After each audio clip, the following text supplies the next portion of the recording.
Welcome back, America. I'm Hugh standing by for former Vice President Mike Pence, who is going to be at the Villages later today. So I know he's in Florida. He will be today at the Villages at 3:30 for a fireside chat about his best-selling book, So Help Me God, and a book signing will follow. Fireside chat and the Vice President at the Villages. So I'm looking forward to talking to him about that. I hope we track him down. Let me play for you, if I can, just a quick glimpse of President Biden yesterday, meeting and greeting. Oh, Vice President Pence joins me. Good morning, Mr. Vice President. Welcome back. Good morning, Hugh Hewitt. Great to be back on your incredible broadcast. Appreciate you having me on. Well, so congratulations on So Help Me God, your memoir. You're going to be at the Villages today at 3:30, and that means you're going to have to be signing books forever because they're going to show up in legion.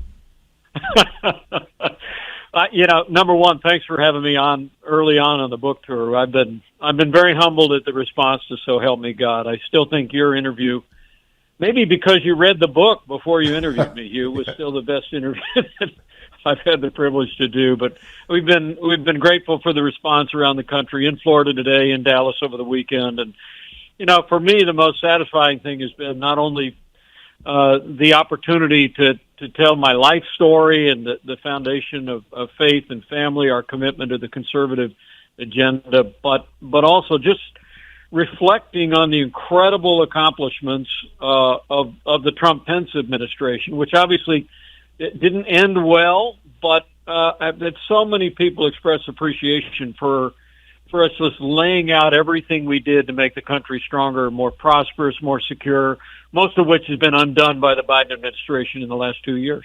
I like to point out to people that the Villages, I know this because my son works for Mike Waltz, a great congressman down there. He always stops at the Villages newspaper because it's the only newspaper, the daily paper circulation of which is growing in the United States. So you'll have reporters from the Villages newspaper there.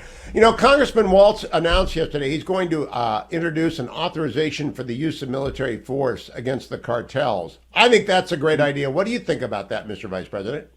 Well, these transnational drug syndicates that have now evolved into a massive human trafficking operation, exploiting people, driving this incredible crisis at our southern border, have to be confronted. I'm a big fan of Congressman Waltz. I appreciate him calling attention to that. Look, a nation without borders is not a nation. We've got to recognize, and I know President Biden is down in Mexico as we speak. He's having a summit of the Americas down there with Canadian leadership and Mexican leadership. But the reality is that these cartels represent an extraordinary danger to the American people, the flow of narcotics, the human trafficking, as well as perpetrating the violence that they do against any opposition, not only in Mexico and in the region. And so I think some response, renewed, energetic response in the years ahead is called for, focusing on these cartels that are exploiting in the misery of people south of our border and creating heartache and loss in virtually every community in this country. Now, I haven't seen the Waltz language yet on the proposed AUMF authorization for the use of military force. Obviously, you'd consult with our ally before doing that, but in principle, would you have any objection to coordinating attacks on cartel headquarters with U.S. military sources if Mexico is on board?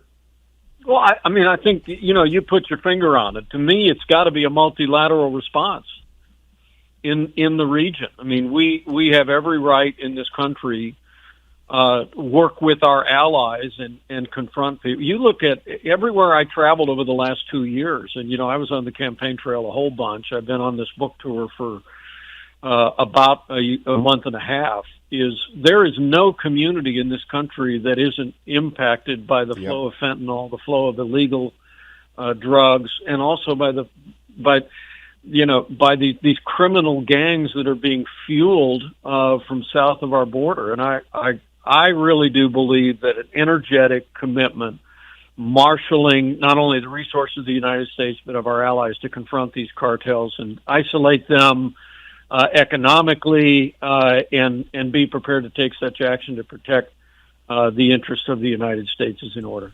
Mr. Vice President, and so help me God, we spent a lot of time talking about this when we first interviewed you. You were not only a member of the House, you were the chairman of the conference, like Elise Stefanik is now, and you invited me, and you were very kind to come address. I need the conference. I think the conference has got together and figure out what the message is on the debt limit. Because we can't ask for the world. We can't ask for 6 or 7 things, we being Republicans. We've got to focus on what is the ask. I think it ought to be, we're not going to open up the debt limit until you close down the border. But Tom Cotton said, no, it's normally debt. What do you think the message should be, and how ought it to be formed so that it's effective messaging into a hostile media?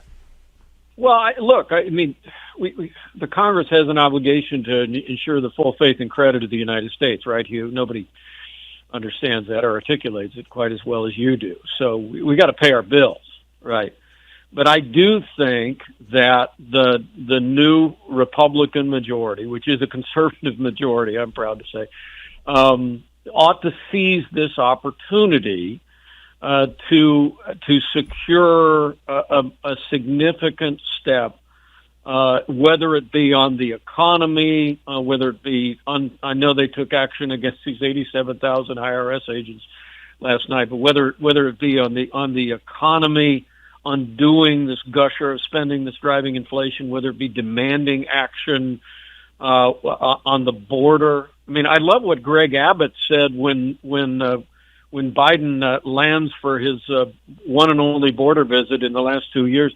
And he told the press afterwards, he said, well, remember, this crisis at the border, millions of people coming across the southern border, is nothing short of a result of what Joe Biden has done. It's because he undid the winning, successful policies of the Trump-Pence administration that secured the border and reduced illegal immigration by 90%. So I think you use it as leverage to drive an outcome.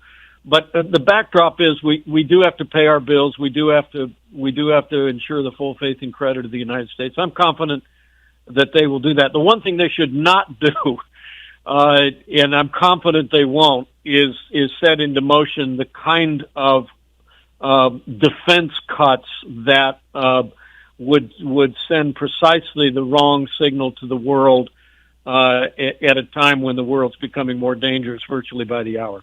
And so the specifics, since you know the House well, I'd love to get your assessment of the new Speaker, Kevin McCarthy, and I'd like to know, does the conference help form the message, or does the message on the debt limit come from the Budget Committee and the leadership?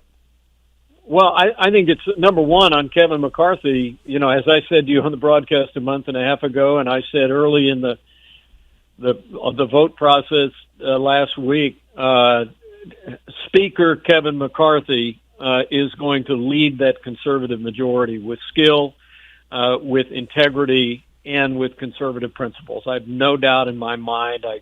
I was on that leadership team 12 years ago when Kevin McCarthy was just getting started in his career. He is not only a good man, but he's a good leader. His efforts in the last 2 years, more than any other member of Congress, secured us a new conservative majority in the Congress of the United States, and I know that he'll lead well.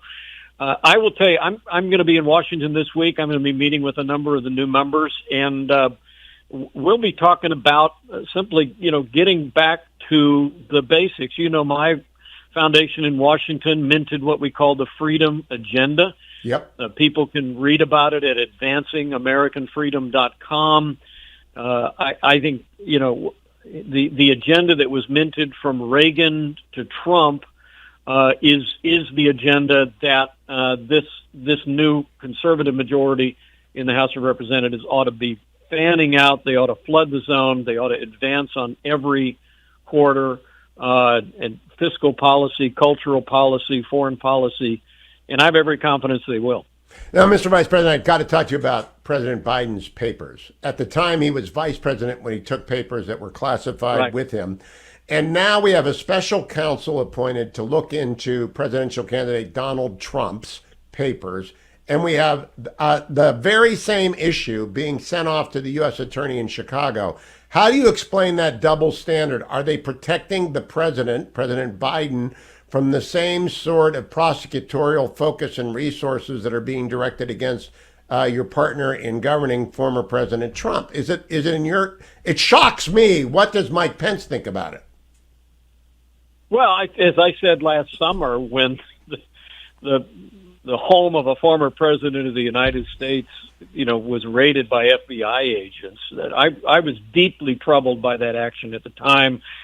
And this double standard is just as troubling. There's that old saying that if they didn't have double standards, they have no standards at all. And Hugh, this is whether it be the administration or whether it be the media papering over this. Look, it was a massive overreach by the FBI, a massive overreaction this summer to execute a search warrant at the personal residence of a former president of the United States, and I said so. But having now created that standard and now abandoned that standard when the current president of the United States is found to have had classified documents in his possession after leaving office, I think it just I have no words right now. It's just incredibly frustrating to me. But the original sin here was the massive overreach. I served on the Judiciary Committee for the better part of 11 years in the Congress of the United States, and I believe the rank and file of the FBI are some of the best men and women in this country. But the decision by the senior leadership of the Justice Department to execute a search warrant against a former president of the United States was wrong. It was an overreach, and as that special counsel goes forward, I've said before, I hope they take a half step back and think very deeply before taking any action against a former president of the United States in terms of the message that sends to the world, the message that sends to the people of this country, the divisive nature of that. But there's an old saying in the Bible that what you sow, you reap. And I couldn't help but think that headline yesterday was an example of the truth of that proverb. And I want the American people to understand when I'm talking with you, I think this is all nonsense. Every former president ends up with the mix-up in the papers. It just happens. Nevertheless, if you're going to appoint a special counsel, you had to deal with Robert Mueller and Andrew Weissman and all those people as detailed in So Help Me God. I do not understand for the life of me how the same issue for people who are both running for president, Biden and Trump, does not end up with the same special counsel. And special counsels are different from U.S. attorneys. They have unlimited authority, unlimited budget, and no oversight. I think it's egregious that it did not go. The Biden Papers matter did not go to Jack Smith. What do you think? I couldn't agree more. Look, there's equal treatment in the law is at the very center of the expectation of the American people, yes, and of our history and our tradition. And to your point, this does not represent the appointment. What did the Biden administration said they were going to tap someone appointed in the Trump administration to take a look at it, while President Trump faces down a special counsel. And you're right. It's deeply troubling to me. But again, the action last summer was wrong here. Yes. And I said so. And it's now, the reality is that that now that what they have unleashed now has the threat of coming back on them. But the willingness of the national media to just turn away and turn a deaf ear to the Biden to disclosures that when Vice President Biden left office, he left with classified documents as well. It just shows you. It's like I said before. If they didn't have double standards, they'd have no standards at all. Mr. Vice President, take extra pens with you to the villages today, because the line is going to be long, and they're all going to want to talk to you. You're going to be there forever. You might be there tomorrow by the time. Thank you, Mike Pence. Always a pleasure to talk to you, Mr. Vice President. Great to be on the Hugh Hewitt Show. Thank you so much for the time this morning, and I'm really looking forward to being back at the villages in Florida. Thank you, sir.